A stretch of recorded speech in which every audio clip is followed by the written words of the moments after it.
let's move on to the next part here, skipping Donald Trump and talking here about the popular vote and also about some Trump efforts to run up the score and possibly set the stage for a Stop the Steal 2.0. Let's start with Harry Enten about that possibility of Donald Trump winning the popular vote. Let's take a listen. Trump may finally get his great white whale. Harris versus Trump national margin. You mentioned that New York Times poll, a tie. That's actually right in the middle of the spectrum when we're talking about recent polling data.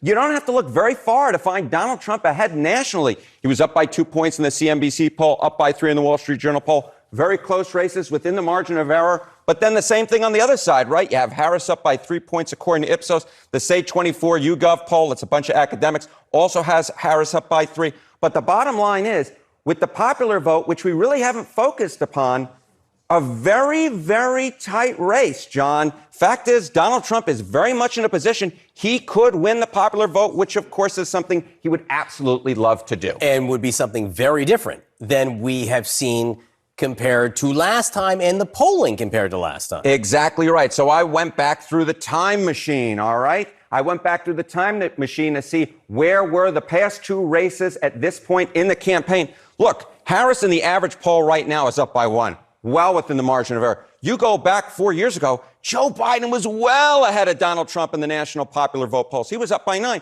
Even Hillary Clinton was up by 6 points. So now Donald Trump's in a position he really hasn't been before at this point in the campaign where he could truly compete. And we can truly say that the popular vote at this point is way too close to call. Okay, so very clearly it's a possibility. I guess my one quibble, though, is that he was using polls and not the actual results from 2016 and 2020. Did you notice that? Right. Right, because the actual 2016 popular vote was 2.1 for Hillary. Let's see what it was for Biden. I think it was Biden. 4.5. It was quite high. It's interesting. 51.3 to 46.8. And I guess the reason there was massive historical turnout in all states. So he actually won more of the popular vote because there were a lot more blue voters in places like New York, California, and elsewhere that came out. But that, in addition. So it is an interesting point. Yeah, I mean, one of the things that's fascinating here is that between 2016 and 2020, Republicans actually opened up more of an electoral college advantage. And now, based on the 2022 results and based on the polling, as it exists currently going into 2024, it looks like they may actually have less of an electoral college edge than they did even in 2016, which shows you these coalitions aren't exactly static, that they move around. I mean, do I think Trump's going to win the popular vote? Probably not. In both 2016 and 2020, he got around like 47% of the vote. Mm-hmm. I think it would be a stretch to see him getting an actual overmajority, but you can't rule anything out. And I will say, if Trump wins the popular vote and loses the electoral college, there's a 3% chance. That will be the end of the electoral college. Yeah, maybe it will be over for the electoral college. And I just want to say, like, back when Hillary lost because she won the popular vote and lost the electoral college, I wasn't one of these people going around there bitching. Yes, I want the electoral college to go away. But those were the rules of the game, as she understood them, that she played. And so even if, Trump wins the popular vote and loses the electoral college, you don't get to cry about the rules of the game as they are set up and established today. But, he's clearly trying to project a lot of confidence. Like I said, I think the New York City rally was an attempt to create this sense of inevitability. He also, we can put this up on the screen, A5, they announced they're going to do a campaign in Salem, Virginia. Now, a poll just came out, a high-quality poll from the Washington Post, showing, Virginia looks like it's not a swing state. It looks the same as it did last time. I think it was 6 was the margin. So you know Virginia better than I do. What's the vibe in Salem? Is it like Southern Virginia? I think Salem is southwestern Virginia. Okay. I'm pretty sure. So this is, I can look it up, but I'm pretty sure this is like in the mountains in southwestern Virginia. I thought about going, and then I saw it was a 3-hour drive time, and I'm like, that's not going to happen. Yeah. Let me see. Yeah. It is. It's almost like to the Virginia line over close to Roanoke. So this is rural Appalachian Virginia. I'm sure he has a lot of supporters there. They'll be very excited to see him. Is he going to win for the state of Virginia? This I would be willing to say absolutely not. He's also doing a rally in New Mexico. Is he going to win New Mexico? Also, there is zero indication he's going to win the state of New Mexico. You even have Vivek Ramaswamy in the New York. Yeah, New York is a swing state. That's what he said at the rally. Incredible. Do people just like being lied to? I don't know, because that is also preposterous, and there is no data to back it up whatsoever. But the plan here is to create this sense of like, oh, we're going on the offense, even in places like New Mexico and Virginia and New York. Can you imagine? We're going on. I saw people tweeting like, oh, we're going to win New Jersey. Like, no, you are not. But the idea is to create the sense that it's a done deal. The election's over. Trump's going to win, even though every, analysis out there says it's a coin flip. And then if he does lose, you created this sense that it was over and there was no way Democrats could win. And so then your fans are going to be primed and ready to believe that if you don't win, this was stolen. And they'll be ready for whatever, conspiracy theory you want to put out there as to why this was unfair, unjust, that you were robbed, et cetera, et cetera. And so I genuinely think that is part of the strategy of going to places like Virginia, New Mexico, New York, et cetera. I think that's definitely part of it. I was wondering, too, with Salem, I was like, okay, well, what's the big brain case for it? Is it, like you said, Appalachia, trying to get some North Carolina folks maybe to drive over? Could be. I was like, okay, I could see that. But you could just go to... Yeah, you could just go to... It's not that close to North Carolina, actually. I mean, I don't know. I read stories about people at these Trump rallies who drive for 15 hours or whatever, so you never know. In terms of New Mexico, it's funny. Last time around, I remember tracking this. Trump they were like, we're going to win New Mexico. New Mexico's in play. Jason Miller, who currently works for the campaign, he kept saying that over and over again. And the actual result is he lost it by, I think, a bigger margin in 2020 than he did in 2016. Yeah. So, I don't think that New Mexico is going to happen. I mean, I guess the case is maybe some people drive over from Arizona to New Mexico. Yeah. But in general, right, the domination is the point. Now, the risk is that, hey, man, you probably should go to Wisconsin, because I think I may have incorrectly been cited, but I saw someone say he hadn't been to Wisconsin or in that area in like 3 weeks, which is a long time. I mean, that was a huge talking point after 2016. So there could be a lot of overconfidence in the Trump campaign. Yeah, it was 4 weeks right now. ago. It was a month ago. 4 weeks that he ago. was last So there in you go. Wisconsin. It's only been a month. It's been a month since you were in Wisconsin. Now maybe it's just a sign of, hey, we're going to win Wisconsin. We're not worried about it. There's some signs in that direction. I mean, we were just talking with Logan, and he thinks Wisconsin is like the smallest or the best state now for him in terms of But he the still polls. has them losing in the average. Right. So no one could think, like, even if you feel like Wisconsin is moving towards Trump, you certainly can't think like, oh, this is done and dusted and it's a wrap. Now, I do see he's going to hold a rally in Milwaukee a couple days before the election. Okay. So that's on their radar. Listen, I mean, a lot of these campaign decisions on the Trump side, too, are just about, like, his ego. Yes, right? absolutely. Like, he wants to pretend like New Mexico's in play. He probably maybe even believes it, right? At the rally last night, he said he thinks they're going to win Colorado. You are not going to win Colorado. But, he may have convinced himself of that.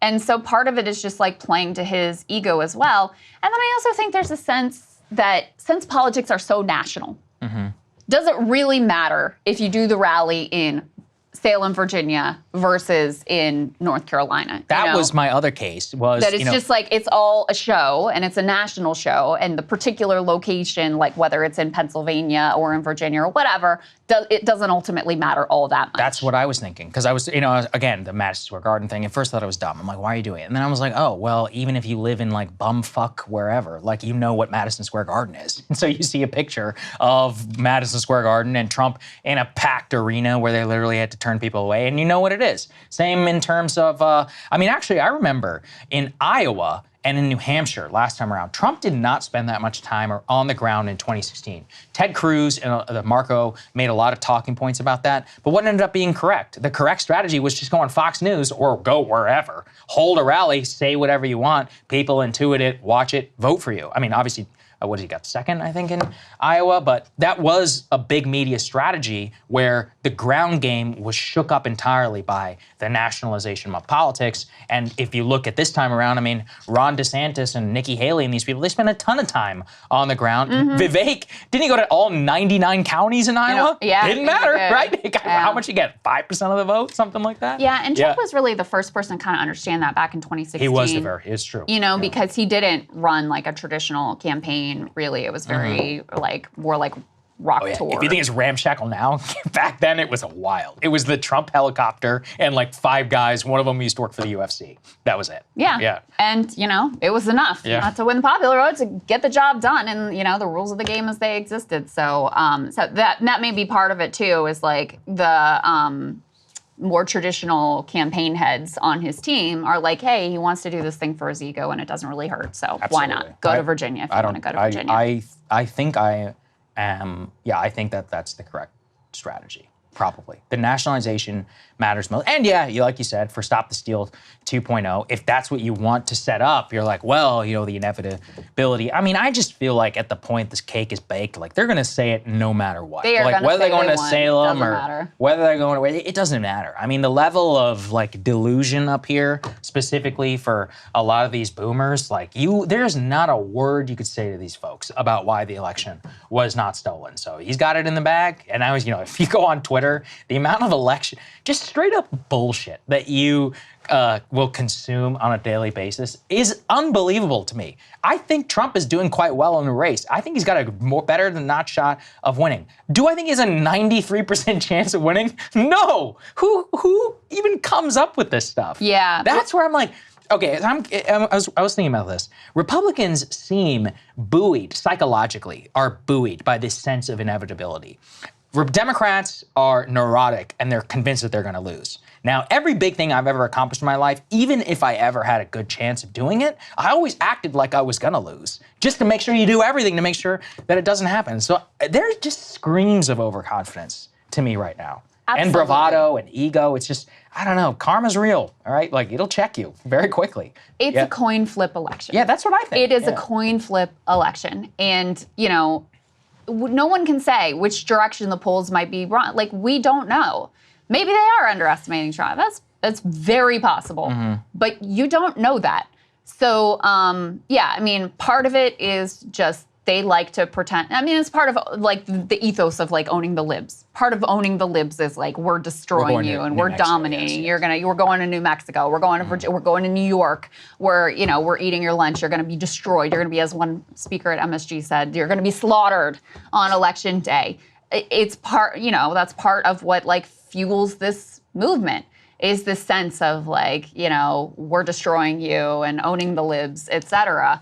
And then from the Trump perspective, this and the Trump influencers, I do think it's a more concerted strategy to lay the groundwork for. But if we do lose, we're going to claim we won it anyway, and you are all going to believe it, and they are all going to believe it. And I think there will be we're going to talk more tomorrow about some of the specific like organized efforts that they put in place to lay the groundwork for that challenge if they were, to narrowly lose or to lose at all the election. Next week, we're going to get more into the specifics of that. But, when you see like Elon talking about potential voter fraud and Marjorie Taylor Greene claiming that they're switching votes, and then this organized effort of all these lawsuits across a bunch of different states that they've already put into place. You had some dude in North Carolina suggesting they should just preemptively hand the electoral college votes over to Trump. Makes sense. Did you see that? Yeah, I did. And he's actually a member of Congress, which is incredible. Unbelievable. So, I mean, they are laying the groundwork, and it will not be hard. It will be much easier this time around